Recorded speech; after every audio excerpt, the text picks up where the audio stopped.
these ideas are just like so crazy. I don't even know how people come up with these hypotheses. Yeah, wait, who's sitting there and just like, oh, yep. No, That's what that is. The space highway was folded like this, actually. Welcome back, episode number 26 of The Meadow.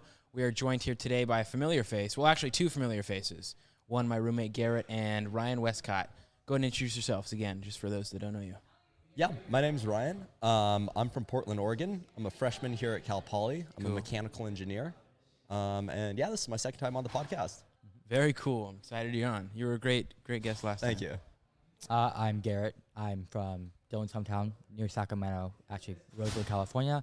I will be switching to mechanical engineering next quarter. And yeah. Have you got that all situated out? Figured out how to do it? Or Because I'm already in the College of Engineering, it's like very simple. All I have to do is meet a GPA requirement, fill out a form that basically just ensures that, you know, you actually do want to switch and you know what you're getting into. And then it's basically an automatic switch. Gotcha. Are you in general right Yeah, now? I am in general. Cool. Which basically, the thing about general is it's pretty cool. So there's like the ICS. I don't know if you heard about that. Yeah. Yeah, you basically design your own curriculum and then you specialize in something. For instance, Cal Poly doesn't have a chemical engineering major, but you can basically make your own chemical engineering major through the general engineering like plan. That's actually what I'm thinking of switching into. It's ICS. ICS. What individualized Course of study. Course of study. Yeah, that's something that I think is really cool. And I guess because like I don't really know exactly what I want to do in engineering. I like mechanical. I like software. You know, I like aerospace. A little bit of everything. And so it seems like that would be something that would be good for me. Like, why are you switching to mechanical? For me, general is too broad, and I don't have something super specific that I want to do yet. So I honestly don't want to do something too broad, where it's like, it's a general engineering major. If I don't specify anything and I don't have a specified ICS, then I'm not really going to get a job in any specific industry. I see. But mechanical engineering is still... it's still broad enough. It's broad enough that I can, you know, do different things like mechatronics, energy transfer, if I want to do HVAC or something like that. But it's also like I can specify in something as well, you know, have an expertise. Okay, that's cool. That's cool. How come you wanted to make the switch to general? So, I guess it's a little bit of like, I'm not entirely sure what I want to do in engineering. Like I was saying, I like the mechanical side of things. I like the software side of things. I like the aerospace, the electrical side. There's sort of all these different areas that I've worked on over the past few years in various teams, competitions, and I guess like I've kind of realized that like if I could get sort of like a high level understanding of all these areas, there's quite a few like systems engineering roles that I could go into in the future. Sort of being the person that oversees teams that are working in all these different areas and sort of make sure that like everything that the mechanical team is building, that the software team is building, that the electrical team is building, that all those different teams, that all their work comes together. And so places like SpaceX and, other aerospace corporations that I'm interested in, they hire systems engineers all the time to make sure that all those systems come together. Systems engineering is a big part of general engineering. Yeah. I think that would be a cool place to end up. That is pretty cool, actually. You know, like, out of college, is that something that was like available? I'm not really sure. No. I think I'd probably end up specializing in one area right out of college, and then sort of moving up to like a systems level engineering role. But also, like we were talking about last podcast, really sort of like the ultimate goal for me is running my own business. Yeah. And so having sort of that high level understanding of how all the different engineering sub-teams come together is a really valuable place for a business owner to be in. And we also talked about like communication. Yeah. And All how those- valuable that is. Those soft skills. It's very cool. Out of college, what is an engineer usually like? What kind of job do they get straight out of college? I'm not too. Like, do they earn a spot like making six figures or like? What does it usually look like? Typically not six figures right out of college. Yeah. I think average for mechanical is like 80 right out of Cal Poly. And what are they getting like signed or like a job offer from? Well, there's obviously different industries. A lot of like people do like mechatronic jobs or HVAC. What's HVAC? heating, ventilation. Oh, okay. Air Yeah, conditioning. Yeah. Oh, okay. It's more not installation, but designing, new and improved versions of those existing versions. I obviously there's always software jobs. There's always civil engineering jobs and industrial engineering jobs. People are constantly building, expanding, innovating. So there's always going to be areas of innovation, and there's also areas of research as well. A lot of people are hired into research places, especially like biomedical, bioengineering, stuff like that. You know, it's a cool field that's like coming to the present day. The metaverse. You ever seen? You look into that? What Oh. Mark Zuckerberg's doing? Yeah. That's cool. Like virtual reality type stuff. I'm not very VR, knowledgeable about that. Software engineering. Yeah, I don't know a whole lot about Meta, but I've just sort of seen like snippets here and there Yeah. on the news. But yeah, all that like WW3, World Wide Web 3. What's the 3 mean? It's I don't know a whole lot, or I don't know enough to really fully speak to it, but it's sort of I guess from what I understand, sort of the protocols looking into how the next iteration of the internet will work and how we'll communicate with people That's so over weird. the internet. That's And so weird. VR is a big part of that, it sounds like. Yeah. Being able to sort of virtually be in the same physical space as other people through VR headsets and really advanced sensors that we're getting nowadays. That's really weird. Yeah, because I logged on to Instagram today and it said like Meta Yeah. underneath. Did it? 'Cause, yeah, Mark Zuckerberg like owns Facebook and Instagram, Well, yeah, and it has like a little Meta. infinity symbol. It was really cool. I was like, Yeah. oh, what the heck? that Yeah. is funny. That's so weird. The future is gonna be crazy. Honestly. Future is crazy. I mean, that's basically like would solve like a lot of like being able to be somewhere without actually being there. It's like solves the need. You don't have to solve teleportation anymore. Yeah. You can just be there. You don't just, Oh you my don't have gosh, to splice that's your atoms. weird. You can be there. Obviously, they'll have to make it so you are actually like it'll more feel like you're actually there because you won't be able to physically interact with your environment necessarily for a while. I think the really cool thing about VR and like physically going to a space is how you can have like your own conversations with people around you. Because like the hardest thing with Zoom, if you have like, I don't know, more than like 6 or 7 people in a Zoom room, is like you can't just like talk to someone about something where like, if we were in like a meeting with, I don't know, say 10 people, before the meeting or even during it, you could just talk to the person next to you and say, hey, do you understand what he's talking about? Or just talk about life or whatever and just connect with that person. But over Zoom, if you say something, everyone hears it at the same volume. But, in VR, if you could just like walk over to someone, like physically be, or I guess physically, virtually be close to them. Yeah. Then you could just like have that natural sort of human connection that you get with being physically in a space with someone. And you turn your head and the person to the left of you can't hear you as well, but Yeah. the person to the right of you can hear you perfectly and you're looking at them. They've worked on that inside of GTA. You know the game interesting. GTA 5? It's, Yeah. What was it called? Role play. And it used to be like it was called proximity chat. So if you were in like the area of the person, then you'd interesting. be able to hear them. Uh-huh. And it was very interesting. Like that could actually like develop into something like really crazy in the future. Yeah. I mean, artificial proximity relation is not something that has been super thought about because obviously we haven't ever really been in a place without actually being there before. So there's a lot of different things that people have to consider, like moving to different rooms or going places. There's so many areas of like new industries that can be created from this one broad industry, And the funny thing with this, along with a lot of other sort of technological challenges, is that like the code and software to develop something like this is rather straightforward. You just sort of like map out a physical space and you figure out how close you are to other people. Like that software is pretty simple. But the hard part is building the actual human interface for that. It's actually like getting people to be comfortable with VR headsets, making them easy to wear, lightweight, and fitting enough processing power in them so that you don't have to be connected to a powerful computer to run VR applications.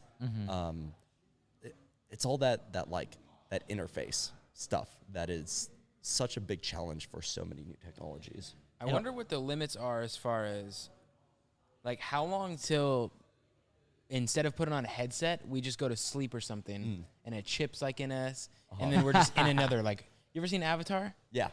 What if it's like that, where he goes inside of his incubator thing or whatever, and then he just popped into another world? Like, how long until it's like that? That's where it gets kind of scary. Like, Yeah, that is to scary. think about. How familiar are you with Neuralink? Not familiar at all. So it's one of Elon Musk's other sort of side projects. Or I mean, it's a full-blown business. It's a company, but you know, for someone like Elon, it's a 2% of his time type thing. But they're developing these like probes basically that go into like your spine, and modify I guess not into your spine. I think it actually goes into your brain, and it can modify the signals that neurons transmit between each other.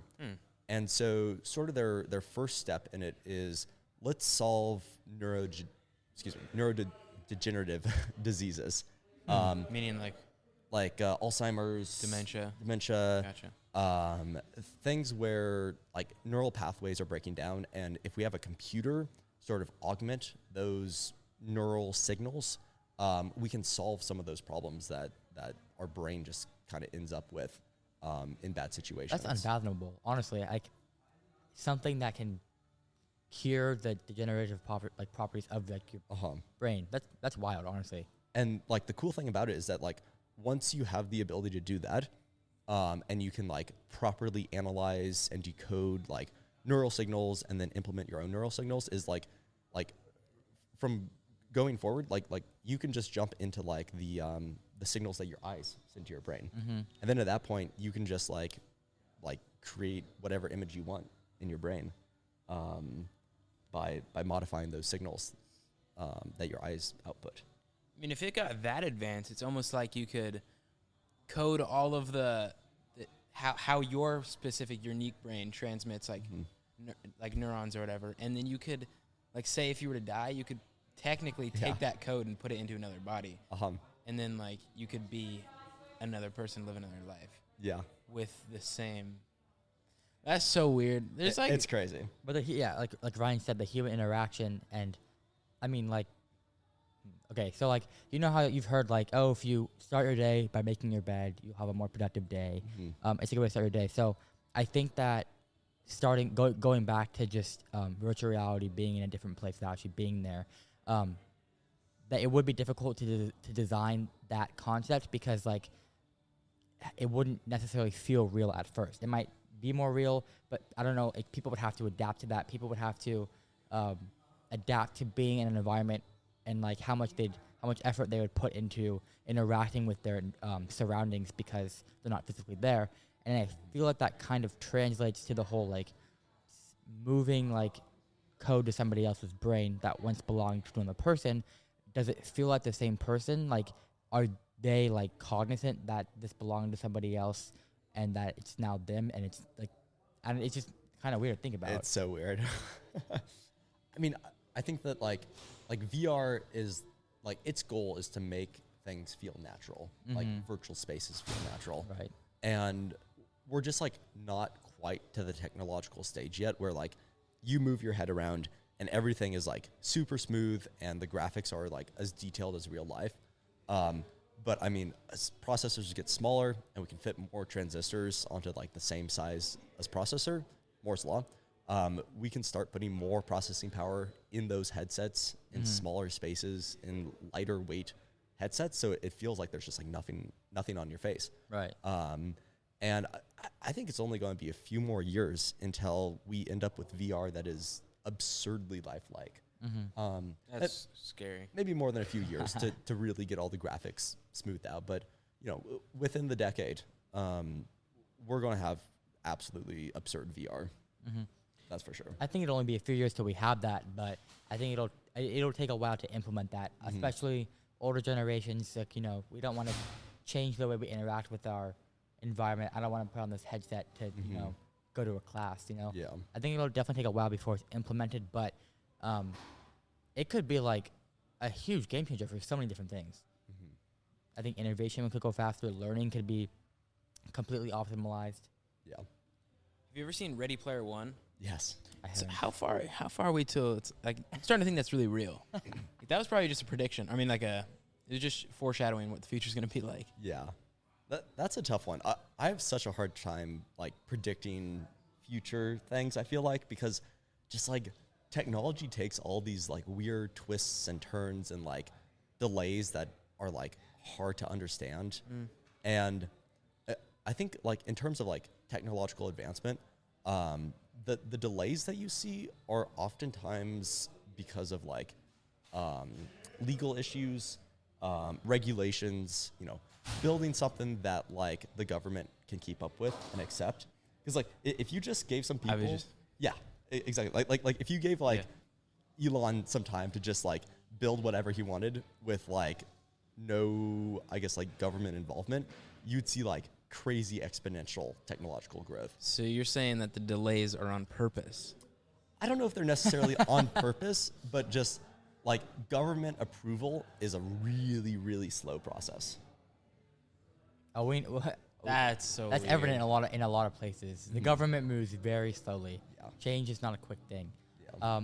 which can be good because it can be good and can be bad. Obviously, we see this growth, and it would be, like ridiculous amounts of things that we can't even comprehend right now, because they're not moving at that pace. Yeah. But then the human resiliency is part of the reason that government moves slow. Is like people are always, people are oftentimes the creatures of habit. They don't.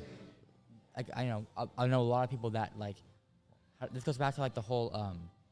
Have you heard that like changing the genetics in babies and stuff? So you can alter like you want a blue-eyed baby, okay, you can have a blue-eyed baby. You want a blonde baby, you can have a blonde baby. But is changing the genetics, is that moral? Is it will these things pass human resiliency? Will humans allow this to happen? Will the government allow this to happen? It's weird. Yeah, I mean, it's definitely good that we have government regulation on that stuff, and there is always going to be a need for governmental regulation on technologies, because it is entirely true that you could use VR for malicious activities. You could use genetic modifications for malicious activities. Even Neuralink, like there are millions of things you could do with it that would be malicious and, just not good for society. Yeah. And so you need that government regulation, but I feel like it could just be sped up to the pace of technological innovation such that your technology sort of has free roam to innovate. And so that like the government follows at the same pace to sort of keep it in track and in line and make sure that people aren't doing unethical things with your technology. How many things do you think, like let's say Elon or Mark Zuckerberg or Jeff Bezos, how many like technological things have they created that they probably have not released? Or like Apple. There's probably like such a lot. I'm sure they have plenty of ideas. broad range of things. But I think many of their ideas would never ever be allowed to be pursued. I feel like the government would just not allow like. I'm sure they've had some crazy ideas. I just don't think obviously those things like I don't think they have enough people to back them, enough funding to back them necessarily, and also like legality issues that they were able to do those things. But I'm sure they have plenty of very, very strange ideas. My guess is that they've developed a good amount of ideas sort of in secret. Not because they're like trying to hide anything or any conspiracy theories, but just because they don't want other companies to take their idea and release it before them. They want to be first to market. And so my guess is that Apple is well underway developing a car. Whether they're actually going to release that in the next 5-10 years, who knows? Probably not super likely, but I think it's pretty likely that they've at least developed a prototype and are working on it and have something such that if they are in a position where, it would make sense to release a car, they would already have a head start on it. Absolutely, yeah. My guess is that they have a VR headset that they've developed. My guess is that they have, crazy versions of the Apple Watch that they've probably developed, but they're just, either the technology isn't mature enough or they're not in a position where it would be financially, where it would make sense financially to release that product. Is that level of thinking, do you think it has something to do, like those people that, invent things, create things that are better world. By the way, I just wanted to mention we are in a different room if you have not noticed, and this room is a little loud. Oh, it's funny. I wonder, do you think the mic picked that up? I don't know. Hopefully not, because there was a lot of music, so we will get copyrighted if it does. That's funny. Anyways, what I was saying was, do you think that level of thinking has something to do with the resources that they have acquired, or do you think that level of thinking is something that like just comes with how smart they are, with their IQ? Both. Both. Oh, you mean like individually, like Jeff Bezos? Yeah. Or anyone that has like invented something that's help the world. I think that they have very unique perspectives on things, because I think only Elon Musk is probably the only person with his perspective on the world. Obviously, everyone has their own perspective, but his perspective is based off of his, innovation, his marketing strategies, his obviously his wealth. His innovation is from a perspective that most people will never get to, and so because of where he's at and how he's looking at things, I think that maybe we'll have him come up with different ideas that the general population won't think of. Especially building off of his current technology and unreleased technology. Like, I'm sure like he's thought of ideas, and that in turn, spreads into another idea, which, if that works, then would this work and this work? So I think that, it comes off of both. I think he's a very smart person to get to where he is, but because of the place that he is in financially, I think that he's able to see from a different perspective as well. Yeah, I definitely agree with that. I think that, like, at the beginning at least, sort of when these big entrepreneurs, engineers were starting out, it's sort of a combination of really good ideas, really hard work, and a lot of luck. I'm sure that if there were just a few variables changed in our universe, just a few tiny variables, Elon would just be a regular guy. And some other person who's a regular guy right now would be the Elon Musk of the universe.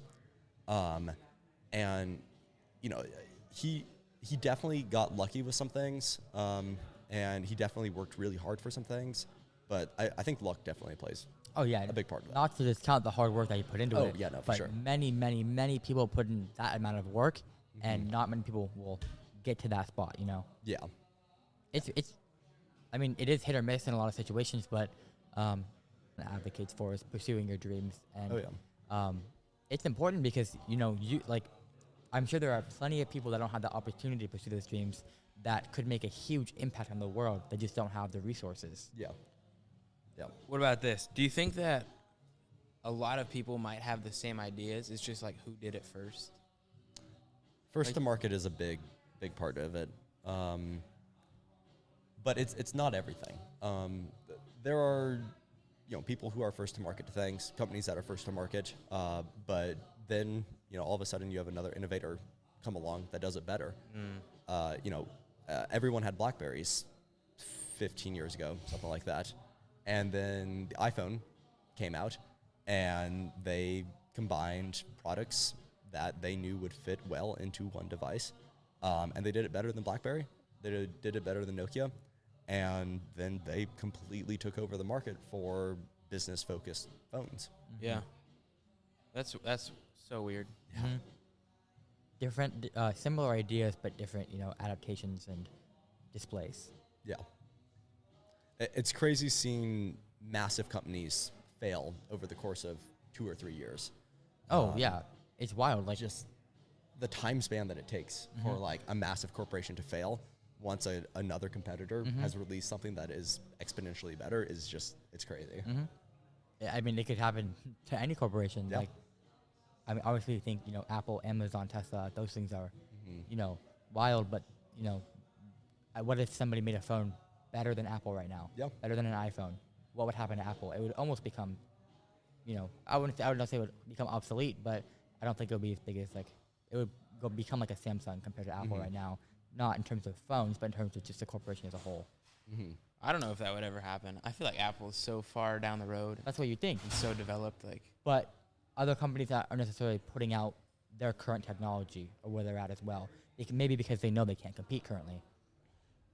I might have to agree with Dylan on this one. Apple being the largest company in the world, they are very diversified, I guess, in the realm of technology.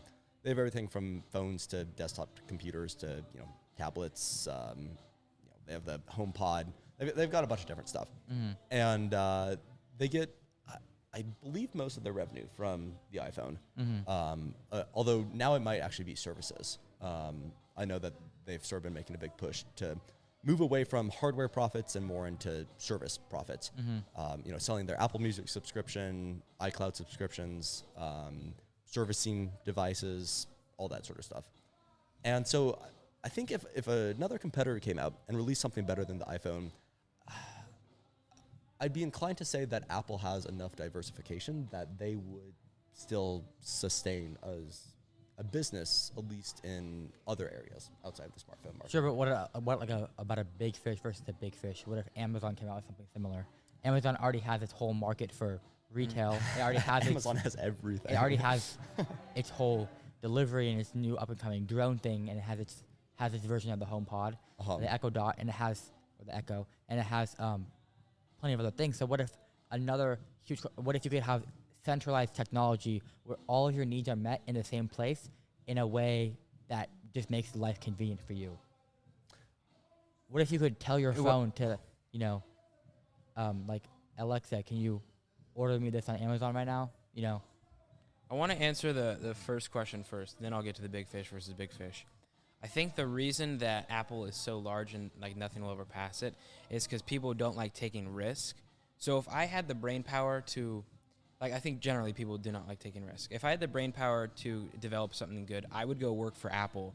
I'm not saying, I'm just using I as a general term, but I would go work for a company that I knew had made a portfolio for themselves that is massive, and I would work for a company that I knew has the name in phones, and I would help develop better phones in there. I wouldn't go make my own phone with my limited resources when Apple has the most resources in the world for phone development. And then another thing, big fish versus big fish. But can I pose you a question really quickly? Yeah. 20 years ago, would you have gone to Apple? No. 20 years from now, what if there's something where you're like looking back, you're like, oh, yeah, I probably wouldn't have gone to this, but it's better than Apple now.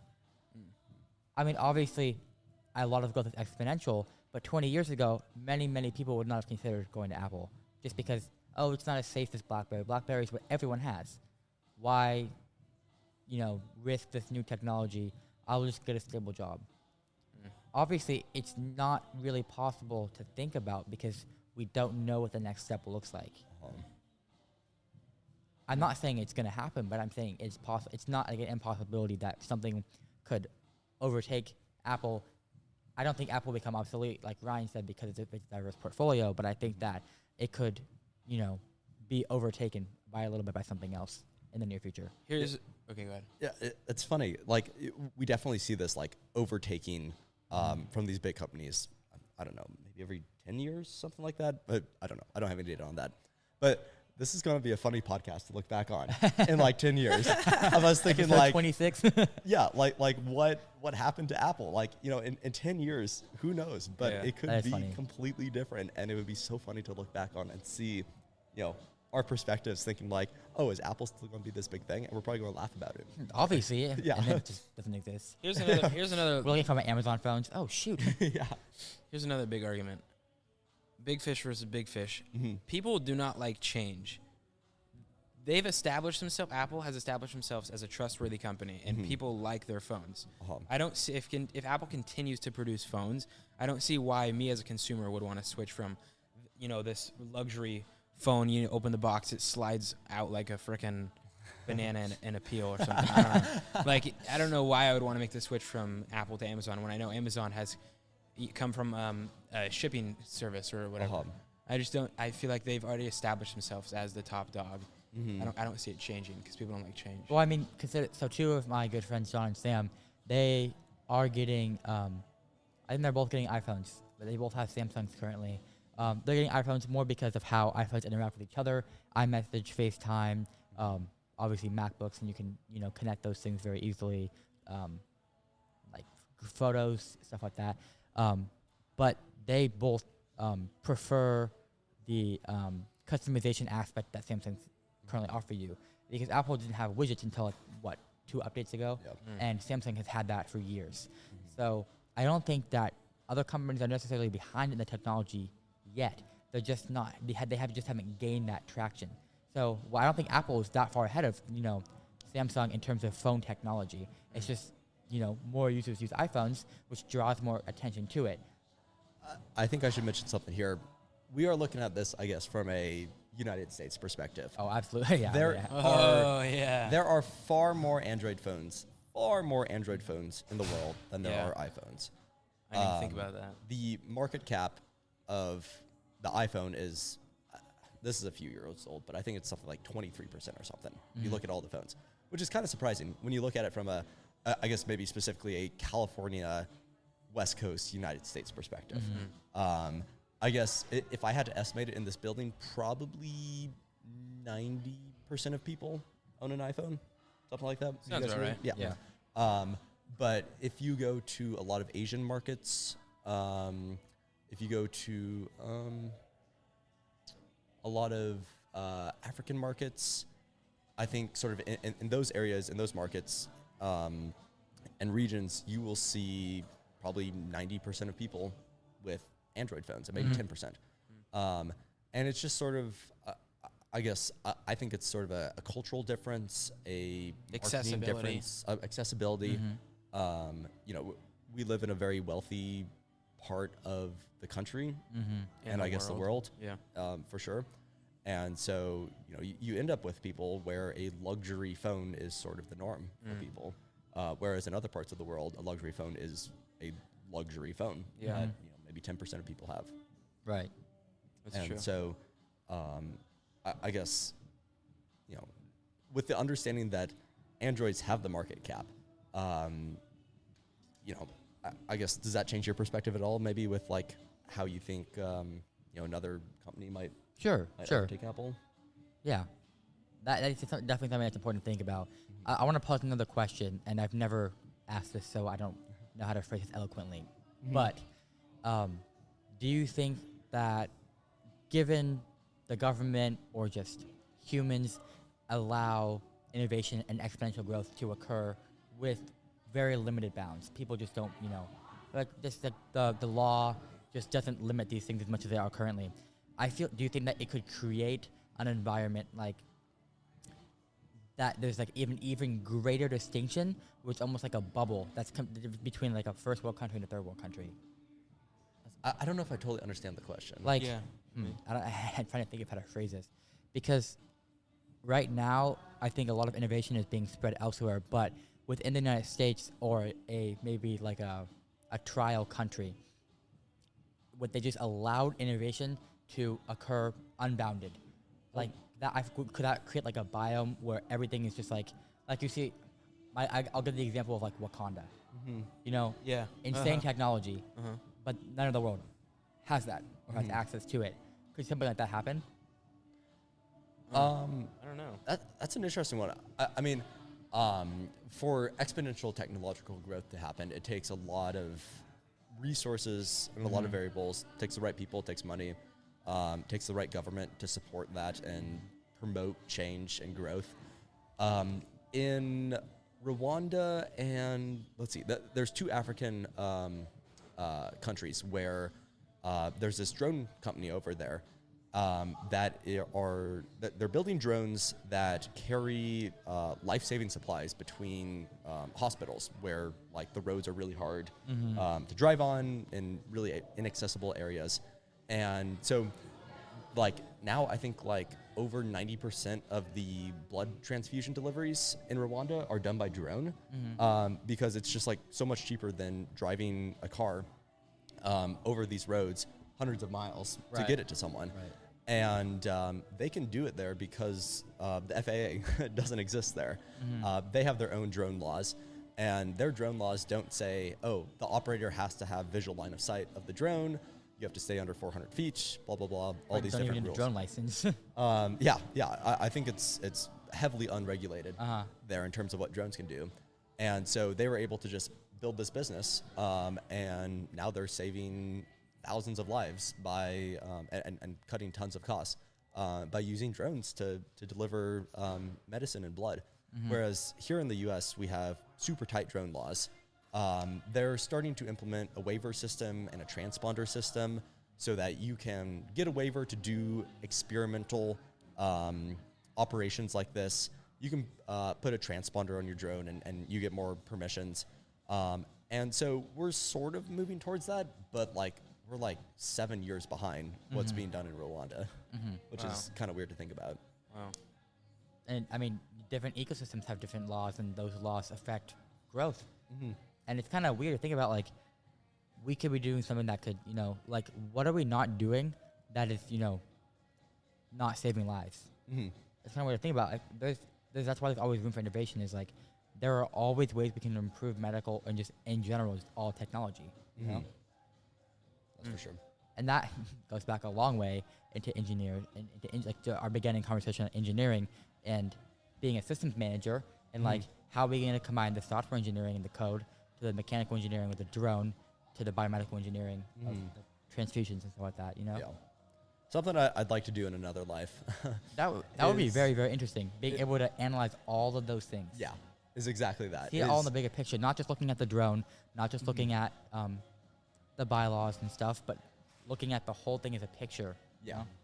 Yeah, I would love to be able to sort of work in a position where you are figuring out how to connect that technology to actual uses, actual impacts through the lens of what's legally sort of possible nowadays, and working to change those laws and those restrictions to enhance sort of exponential technological growth. Yo, absolutely. That'd be very, very cool. Yeah, for sure. It's all very weird. All very weird. I'm going to switch up topics a bit. Yeah. We're going to still stay philosophical and I'm going to talk, but do you think that we are the only ones in the universe? No shot. No chance. No shot? Why? Tell me why. I think it's just a probability thing. Like, we have this crazy expansive universe that you can't even just like describe in a sentence because of how huge it is and how it's continuing to expand. I feel like there's just no way that this is the only place in the universe that life started. It's, possible that maybe we're the only carbon-based life forms in near us, but you could have nitrogen-based life forms. You could have other crazy things that maybe don't have DNA. Maybe other forms of encoding organic information out there. It's got to be out there. I mean, forms of life in general, I don't think that there are other people out there. And honestly, I have not actually come to my own opinion on this issue, because the specifications of where the Earth is on its axis and the relativity to the sun in our solar system compared to the other planets, if it was shifted in any direction by any amount, it would not be able to sustain life. And it's just like the chances of that happening are so rare, but if it happened to us, could it happen to other people, or is it too rare that it didn't happen anywhere else? So I honestly had not come to my own opinion. It just leads down other roads in my brain of like different thought processes, like, is it too rare, or is it like obvious that of course it had to happen, it happened to us, why wouldn't it happen to somebody else? Or to another solar system or something, Well, taking into account how expansive our universe is and how large, I just think that, I don't know, we're one solar system across infinite. So I just feel like What do you think forms of life in other solar systems would be? definitely not what this is. Right. It has to be different. Do you think they're more advanced, less advanced? Do you think it's not even comparable because it's a different scale of advancement? Ooh, I don't know. That's I don't a know. tough one. I don't know, dude. Space is weird. It's so weird. Like, something I like to think about is that, like, we're literally just, like, on the surface of this, like, ball in space. And, we think about, like, you go up in a spaceship and then you're in space. But, like, when you just, like, look up at the sky, you're just, like, we're in space, except we have this, like, gas floating around us called our atmosphere. But, like, we're really just, like, there with everything else, just on the surface of this, like, spaceship, basically. And it's such a weird thought. It's so weird. I mean, obviously, the ocean is like 95% explored, or sorry, 5%, 95% unexplored. Space is you can't even give a percentage. You never will. I don't think we'll ever be able to. Well, what's scarier, the ocean or space? Space. Space. The ocean is part of the sphere that we live on, floating in a vast, like, realm of other spheres. There could be oceans on other planets that are even more extreme, intense, wild, unsearchable, compared to our own. And so, like it's what's worse, our ocean or the trillions of other oceans that could be out there? That's a good way to look at it. Because at least we know that, like, we're able to live next to the ocean and nothing's gonna happen to us. But we don't even know it's out there. You know? It's weird. Is it just time? Is that why we haven't explored more? Is it just resources or what? Both? Yeah, probably a little bit of everything. And also the fact that there isn't a huge commercial incentive, I guess, to explore the ocean and understand what's in it. You have a lot of, I guess, research incentive to understand what's there, but you don't have the big money behind it. A lot of people don't care about research anymore. They just care about money, profit. Yeah. That's weird to think about. Why are we exploring space before we have even finished exploring our own world?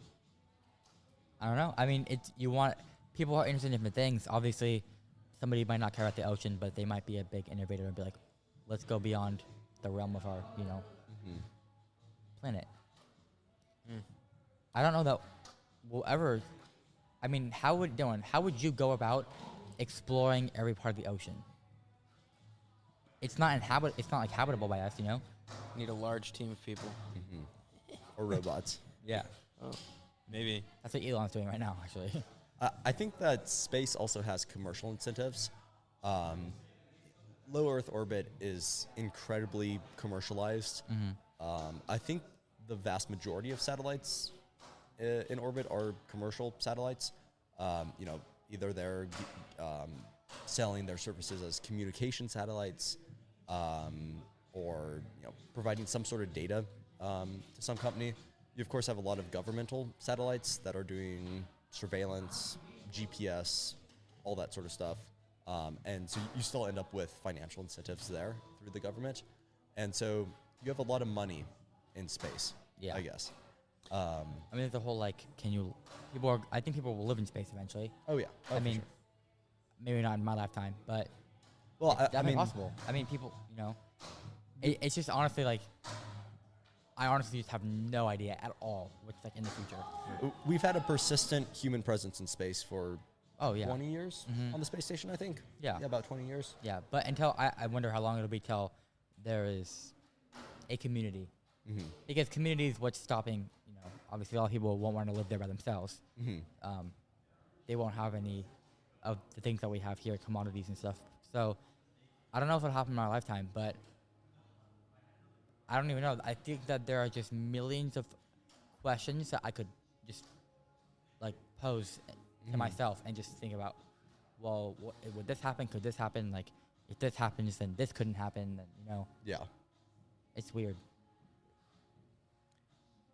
Maybe the reason that the big bucks aren't exploring our Earth anymore is they know that eventually we're going to have to move off it, so why waste time exploring here when we need to be exploring there, figuring out how to get off?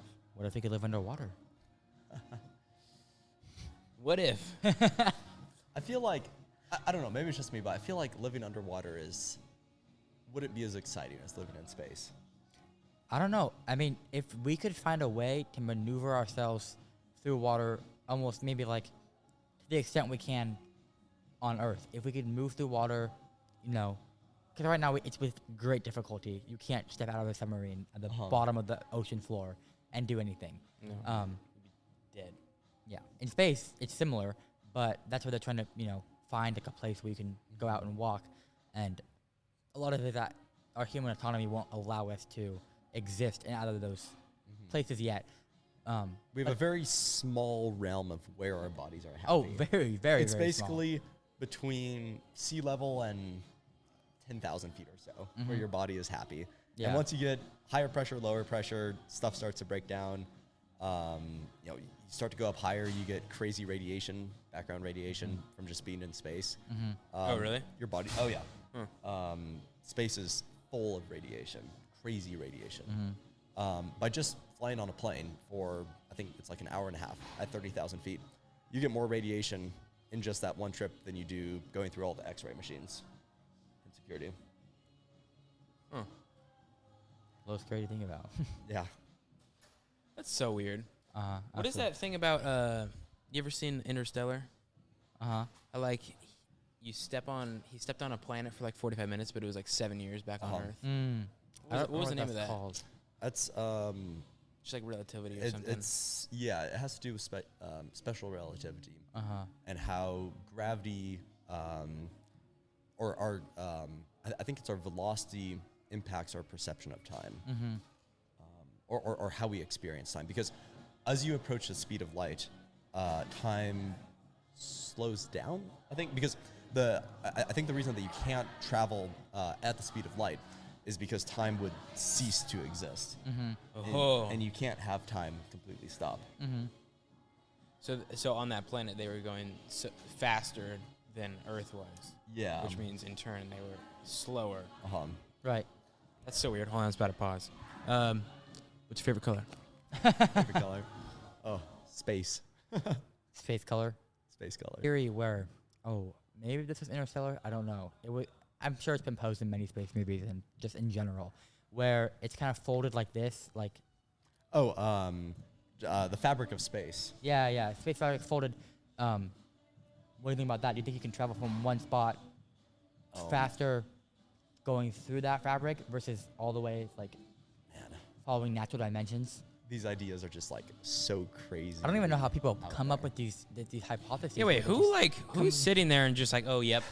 No, That's what that is. The space fabric is folded like this. Actually, it's like a U. You can go through it here. Yeah. Or you can go around. Man, I understand higher dimensions, and how you traverse on higher dimensions, but space fabric and space time, that's something that still gets me. That's weird. That's weird. The world is weird. Yeah. Let's focus more on not space, not underground, but where we are now. What do you think the most important thing? Because you're here for a short amount of time. A very short amount of time. What is that word? Finite? Yeah. Yeah, they're here for a finite amount of time. What do you think the most valuable lesson is? Maybe you've come to a conclusion. Maybe you haven't yet. But what do you think the most valuable lesson on your short period of time here is to have? What will get you furthest in life? I think it depends on the scope of things. Like, are you looking at like in terms of humanity? That would be a different sort of lesson and perspective that you want to take on life, or in terms of yourself. I guess I think in terms of self a lot. In terms of self. And for me, it's just to like enjoy what you're doing. You know, if you really love what you're doing, then you're going to be able to work harder at it. You're going to be able to work longer at it. And as the saying goes, you know, if you do what you love, you never work a day in your life, because you're just enjoying that. Yeah. And whether what you enjoy advances, quote unquote, humanity or not, you know, is that good? Is that bad? Should you really be thinking of that? Who knows? You know, if you're a movie actor and you love, or a musician, I think a musician's a good sort of case study. Does like music really sort of advance like the state of our society? Definitely. Yeah, I think some people would say yes, some people would say no. I know what you mean though. Yeah. I know what you're getting at. In terms of like maybe technology or like you know, medical things. Yeah. That's why there's so many broad physical study, psychology, you know, versus technology. Completely opposite things. Studying someone's brain and how they interact with their environment compared to how they tangibly interact with the world. I think above everything, if you're at the end of your life, or you don't know when your life's gonna end, but if you're happy at the position you are in when your life does end, and you had a sense of peace, then I think you know you've succeeded in life. Yeah, peace. That's a good word for it. I think making the most of it. Yeah. It's just simply I think a goal in life should be to make the most of it. Whether that means helping humanity versus satisfying, you know, yourself. It just depends on what your own viewpoint of making the most of it means. Yeah. I wrote down on the board today. I like to write things down on my whiteboard outside the room. I wrote down. You got the pen back? Yeah, I did. Miley stole it, but I got it back. She took it to her room? Yeah, I don't know why she took it. I don't know what reason. My pen. It's kind of rude. Yeah, we usually always write stuff, and then she just took it the other day. And I texted her. I was like, Man. hey, by the way, do you know where that pen went? No, went over there today. It was sitting on her desk. I was like, wait a second. Something doesn't line up here. That's funny. Let me read it. I have it written down. My grandpa said it one day. Very You interesting. stick to? Huh? It's just stuck. Yeah, it was really weird when because he's getting older and he has dementia and whatnot. And it just when he said it, I was like, Let me try to find it. Oh, here we go. You have to enjoy your awareness because that's what leaves. Enjoy your awareness. So I think he was trying to say when you're on this planet and when you're you're fully competent and there, be happy in the moment and be happy that you understand where you are and you're self-aware of the things around you, because that eventually does leave and then eventually you leave. So I mean, it's just I think that can extend even further beyond dementia. I think that it can extend to if you're. Yeah, I don't think he was talking about his. No, dementia. right, I think no, he right, was just right. talking about in general. Yeah, but putting yourself into anything, even if you fully invest yourself into your academics, you're studying, you are just studying constantly, getting straight A's. If you're not able to take a step back and look at where you're going, you're making progress. You're productive, but you're productive based off of a world standpoint, not necessarily a self-help standpoint, not necessarily a being aware and cognizant of your linear life. You're looking your life is a timeline. It's a way to look at it. And a lot of people have different views. I just want to learn as much as I possibly can about everything, and that's what I care about. But it's hard for people to take a step back and see where it's getting them. I have some personal experience that I can share in this field, I guess. So my junior year of high school was really tough for me mentally. At the end of every day, I was either frustrated or sad with something. And that was the year that I took on way too many commitments, and sort of judged my productivity based on a helping society / trying to create big technological advancements in the future sort of standpoint. And so I just had a lot happening that year that wasn't really in line with what I wanted to do from my personal standpoint. So that would be relations with people and friends. I spent a lot of time working on my project for the International Science Fair that year. That was the year that I took first in the world in the engineering mechanics category. Congratulations. And thanks. So that work paid off in terms of, I guess, a sort of societal standard. It's like, oh, you did some cool research. We'll award you first in the engineering mechanics category. And that was really cool. But then afterwards I sort of thought about it. I was like, man, that was a lot of work that at times, I guess, didn't really necessarily align with what I wanted to do with my time and my life. That was also the year that I really worked hard to grow my aerospace engineering team that I ran at my school. And I sort of, at the beginning of that year, I read the Elon Musk biography by Ashley Vance. And I kind of incorporated too many of Elon's ideas into my own life. And sort of a work till you die, work as hard as you can type thing. And that ended up not working great on the aerospace team. Ended up being terrible for a lot of relationships I have with, I guess, my friends at that time. And the last part of that year was really tough. Kind of lost some relationships with some people. And so the first quarter of my senior year was sort of just spent trying to rebuild those relationships. And now I'm best friends with those people. And my relationship with them, with all those people that I sort of had a tough time with, are very healthy now. They're my best friends. but just sort of spending that time not aligning my values with my work ended up with that like really tough period of my life. And it kind of taught me like what your grandpa? Grandpa, yeah. Yeah, what your grandpa said is, you know, enjoy that awareness you have and be aware of what you like and work towards what you like and not what I guess society defines as productive. Yeah. Mm-hmm. Do you think that? Absolutely. It's just processing. Go ahead, Dylan. That's a great story, by the way. But I was gonna say, like, what made that switch? Where it's like, okay, I need to focus more on my, well, not necessarily more, but I need to spend time also on my relationships. Was it that loss? Like, you didn't like having that loss, or was it just like, you know, my passion for my engineering stuff is doing great, but it's bad for my mental health to be losing these relationships that are important to me as well. Yeah, there's a very specific day I can think of, and this is getting into like I guess the real personal side of things. But you don't have to talk about it if you don't want. No, it's fine. It was when I lost my girlfriend and my best friend in the course of 24 hours. Oh gosh, and that was terrible. Yeah. Sorry. And they're my two best friends now. I like it was just this one point, very low point, where like just I realized what I was working towards was destroying those relationships. Yeah. And when I finally realized that, and like losing those relationships was like the biggest wake up call in the world. Yeah.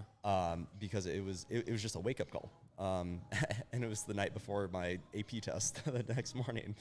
And gosh. so like a lot of important things just kind of fell apart in that last part of the third week of May of 2019. Gosh. Isn't that weird how things happen like that? But like things that need to happen. But I'm grateful for it, I guess, even though it really, really sucked during that time period, because I learned so much about how to have healthy relationships with people, and how to balance my work with things that I enjoy and people. That's so awesome. It probably taught you something that you're glad you didn't learn when you were in a more set spot with your life that would have completely uprooted it all. I've had similar experiences, and I think it's important, maybe not exactly like that, but experiences where it's been evident that when you hyper-focus on something, no matter how much you may be helping some people or a certain area or field of study, when you are not tending to the other relationships in your life because you're hyper-focused on something else, no matter what that other thing may be, it's just not gonna be good. Yeah. You can focus on one thing, one person, one project, for as much as you want. But if you're not attending to the real other people in your life, your other commitments, your other activities, your mental health, if you have like a spiritual life, if you're not connecting to those things, you will not be in a productive state of time. It's all about balance. Not necessarily productive, but you won't be in a healthy place either. You'll look back and it won't be good. You might have, and that can be said for almost anything. You could damn near cure cancer, but would it really, are those things like? If you killed yourself in the process of curing cancer, would it be worth it? That's for other people, maybe. For you, definitely not. Yeah. It's weird. It is very weird. It's weird. But I guess I'm glad I learned those things when I did.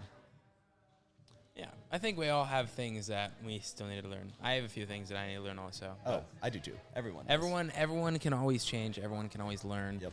I go throughout each day, always wanting to learn things. And sorry, go ahead. It's important for me at least.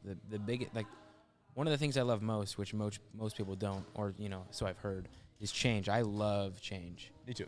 And I absolutely love being uncomfortable. I love being put in positions where I have to, try new things, do new things, maybe adapt. And I think that through all of that, you learn things about yourself, you learn things about others, you learn things about how this world and how you are placed in this world works. And, I just think it's important to, go each day with an open mind and be acceptable and, I'd say like maybe like 2 years ago, I was a person where it's like if you told me something, I'd be like, that's not true. I have my own beliefs. You know, I have my own opinions, and of course I still do to this day. But now I go throughout my days with you tell me something, I'm gonna absorb that information. I'm gonna look at a perspective from like where you're coming from. I'm gonna learn from your perspective, and maybe I'll change my opinion about that. And I'm super adaptable in that way. Like you could, and I don't know if it's good, but you could easily convince me of something. Like, like you could. I don't know how good it is, but I'm grateful that I'm not a stickler about certain things because I love the change. I should think of things to try to convince you. You could easily do it. I'm gonna do something. You won't know when. It might be in a year, but I will convince you of something ridiculous, and you're gonna believe it for a long time. I probably will. Yeah. But it's important to not be afraid to make mistakes. Oh, for sure. I would rather make all these mistakes right now. Yep. Than Make them while you're young. Yeah. That's the best time to make them. Make them whenever. Mistakes are good because you learn from them. It's definitely important. I mean, you can, anyone can tell you something, and drill it into your mind, but it won't stick until it happens to you. Yep. And it won't stick until you want it to. Mm-hmm. Nothing's gonna happen to someone, or you're not gonna be able to make someone do something unless they also want it. Yep. Mm-hmm. Unless you have a knife to their throat or something. Well, anyways, we're wrapping up. Does anyone want to say anything else? We didn't even get to 3D printers, but let's save that for another episode, I guess. Next episode or another time. You guys all set? Yeah. We're good? All right. That was This has great. been episode number 26 of The Meadow. Thank you for watching.